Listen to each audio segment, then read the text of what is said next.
September 7th, 2010, Japanese patrols comb the East China Sea when a Chinese trawler barrels through orders and slams into two Coast Guard vessels. First Yonaguni at 10:16 in the morning, then Mizuki 40 minutes later. A captain is arrested, allegations of alcohol follow, and weeks later leaked footage shocks both nations. But what if that collision was not just an accident, but the spark that revealed an entirely new playbook for economic warfare? Here is how a routine enforcement action spiraled into the opening move of a crisis that would change Asia's balance for years to come. At 10:15 in the morning, the patrol vessel Mizuki confronted the Chinese trawler Minjinyu 5179, 12 kilometers northwest of the Senkaku Islands. Mizuki's loudspeakers ordered the trawler to halt for inspection. The order was ignored. Within a minute, the Yonaguni, another Coast Guard cutter, moved to intercept. The trawler veered sharply and struck Yonaguni's port side at 10:16 in the morning, bending a steel support beneath the helipad. The sound of the impact echoed across the water as both crews scrambled to assess the damage. Instead of stopping, Minjinyu 5179 accelerated, weaving between patrol boats as alarms sounded. Japanese officers radioed for backup, tracking the trawler through choppy seas.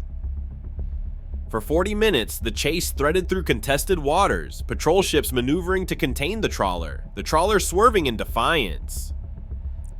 At 10:56 in the morning, Minjinyu 5179 rammed Mizuki, scraping a 3-meter scar along the hull. Paint and steel tore away at the point of contact. The pursuit continued, both sides locked in a running standoff. Coast Guard personnel documented every move, snapping photos of twisted metal and splintered paint. The trawler's captain, Zhan Qixiong, showed no sign of surrender. By late morning, the chase had covered several nautical miles, with the damaged Yonaguni and Mizuki maintaining pressure. The routine patrol had turned kinetic. 2 collisions, 2 hulls damaged, and a crisis now unfolding on the open sea.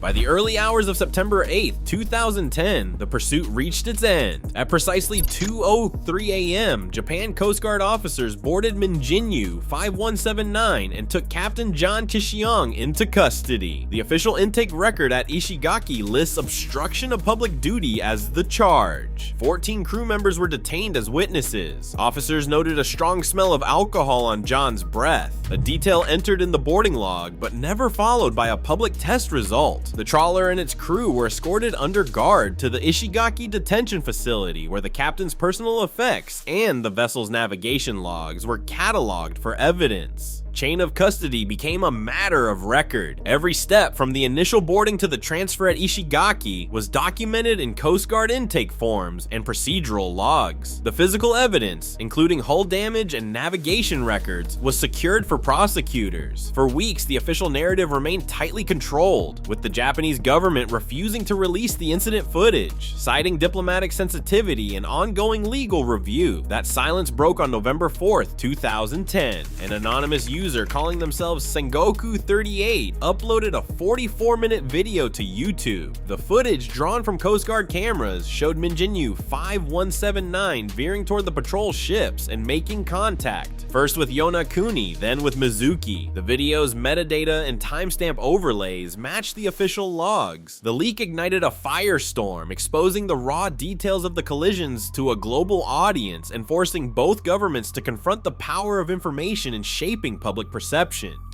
Japan's response broke with precedent. For years, Coast Guard policy had been to escort or expel foreign vessels caught near the Senkaku Islands, rarely pressing charges. This time, Transport Minister Seiji Maehara ordered a different approach. On September 8th, his directive to the Coast Guard and prosecutors was clear: treat the incident as a criminal matter under Japanese law. The official reasoning cited the Act on Punishment of Obstruction of Performance of Official Duties, an ordinary domestic statute now applied in disputed waters. On September 9th, prosecutors at the Ishigaki branch formally charged Captain Zhan Qixiong with interfering with official duties. The arrest and charge were not just legal steps, they were a declaration. Japan insisted the Senkaku Islands were its sovereign territory, not a matter of negotiation. Cabinet records show Maehara pushed for a resolute attitude, arguing that failure to prosecute would invite further incursions. For the first time, a Chinese fisherman faced criminal prosecution in Okinawa for actions near the islands. The move turned a routine maritime standoff into a test of sovereignty and set in motion a diplomatic backlash that would soon reach Tokyo's highest levels. Within hours of Captain Zhan's arrest, China launched a protest campaign that moved with calculated speed. The Japanese ambassador Uichiro Niwa was summoned 6 times in as many days, each meeting escalating in intensity. The sequence began with lower-level officials, but by the 6th summons, just after midnight on September 13th, State Councilor Dai Bingguo delivered Beijing's warning in person. Dai pressed Japan to release the captain immediately, framing the detention as a violation of Chinese sovereignty. Diplomatic channels froze. On September 11th, China suspended talks on East China Sea gas exploration. The crew and trawler were released on September 13th, but Zhan remained in custody. Chinese state media grew more strident, and official statements from the foreign ministry warned of serious consequences. Then on September 19th, China cut off all ministerial-level contact with Japan. The next day, 4 employees of Japan's Fujita Corporation were detained in Hebei province, accused of photographing a military installation. This was leverage. Each step on the escalation ladder brought new pressure, moving the clash from a diplomatic standoff toward economic confrontation. On September 21st, Japanese manufacturers received a blunt wake-up call. Shipments of rare earths from China simply stopped arriving. There was no official announcement, no customs memo, just a sudden freeze at the ports. For Japan's tech industry, the timing could not have been worse. At the time, over 90% of the rare earth used in everything from hybrid car motors to missile guidance systems came from Chinese suppliers. Factories that relied on steady deliveries of neodymium and dysprosium found their inventories drying up overnight. Orders were delayed, production lines slowed, and procurement managers scrambled to secure alternative sources. Within weeks, the price of critical elements like dysprosium and terbium soared tenfold on world markets. The term China risk began circulating in Japanese boardrooms as executives tracked the mounting costs and disruptions. By the end of the year, Tokyo had authorized emergency spending, nearly 100 billion yen earmarked to diversify supply chains, invest in Australian mines, and ramp up recycling. The message was unmistakable. China's grip on rare earths could be turned off like a switch, and Japan's economic security depended on finding a way out from under that shadow.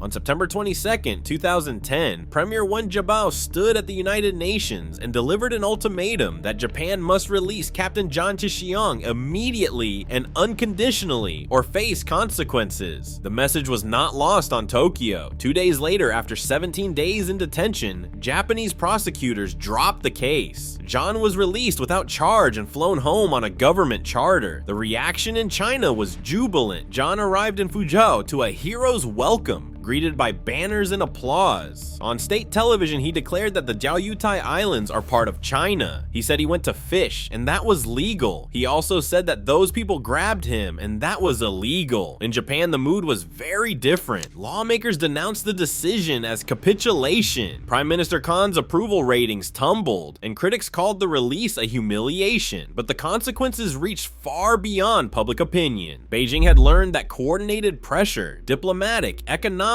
and public, could force a rival's hand. In the months and years that followed, Chinese Coast Guard vessels began appearing near the Senkaku Islands with growing frequency. By 2012, incursions were logged almost daily. The pattern set in 2010 became the new normal: persistent presence, constant pressure, and a readiness to escalate. What started as a local standoff had redrawn the rules for power in the East China Sea. Today, Chinese vessels approach the Senkaku Islands almost daily. Economic leverage is now a permanent fixture in regional disputes. As supply chains tighten and maritime standoffs escalate, the lesson endures. Unchecked coercion at sea rarely stays contained. The next collision will not just test borders, it will test resolve. Share your thoughts below.